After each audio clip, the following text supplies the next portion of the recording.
আবারও বেলাগাম বিজেপি নেতা দিলীপ ঘোষ। রামনবমীতে সশস্ত্র মিছিলের ইঙ্গিত দিলীপের। আমাদের ধর্মে মেলায় বাধা দিলে বেরোবে সুদর্শন চক্র, বাধা দিলে তীর ধনুক নিয়ে রাস্তায় বের হব। দিলীপ ঘোষকে কার্যত সমর্থন শুভেন্দু অধিকারীরও।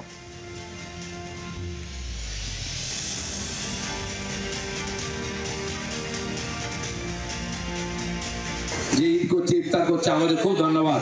তারা নিজের ধর্ম করুন, কিন্তু আমাদের ধর্মকর্ম মেলা অনুষ্ঠান যাত্রাতে কেউ বাধা দিতে না আসে, তাহলে সুদর্শন চক্রও বেরোবে, তীর ধনুকও বেরোবে।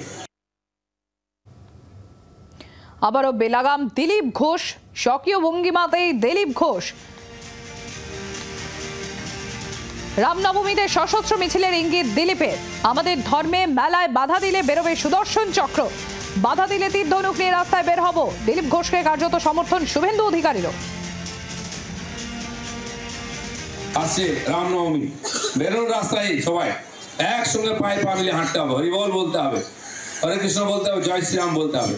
যার কাছে খোল আছে, করতাল আছে, বেরোন নিয়ে। যারা ত্রিশূল আছে, ত্রিশূল নিয়ে বেরোন, ডঙ্কা নিয়ে বেরোন, বুঝিয়ে দিন হিন্দু জেগেছে।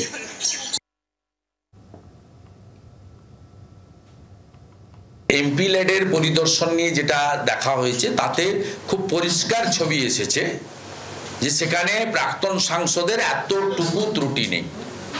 আমি চোখে যা দেখেছি, আপনিও তাই দেখেছেন। কমপ্লিটলি তাকে উত্ত্যক্ত করা হয়েছে, অপমান করা হয়েছে। সেক্ষেত্রে তিনি যা করেছেন একদম অ্যাপ্রোপ্রিয়েট। এটা নিউটন বলে গেছেন, প্রত্যেক ক্রিয়ার সমান এবং বিপরীতধর্মী প্রতিক্রিয়া আছে।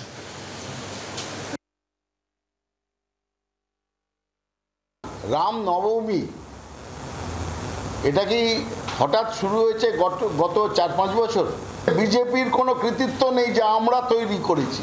তিনি দেখাচ্ছেন যে রাম নবমী লক্ষ্য আমি করব।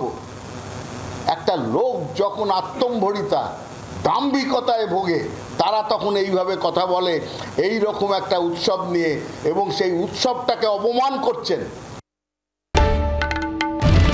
বাংলার আওয়াজ, বাঙালির আবেগ, জি 24 ঘন্টা।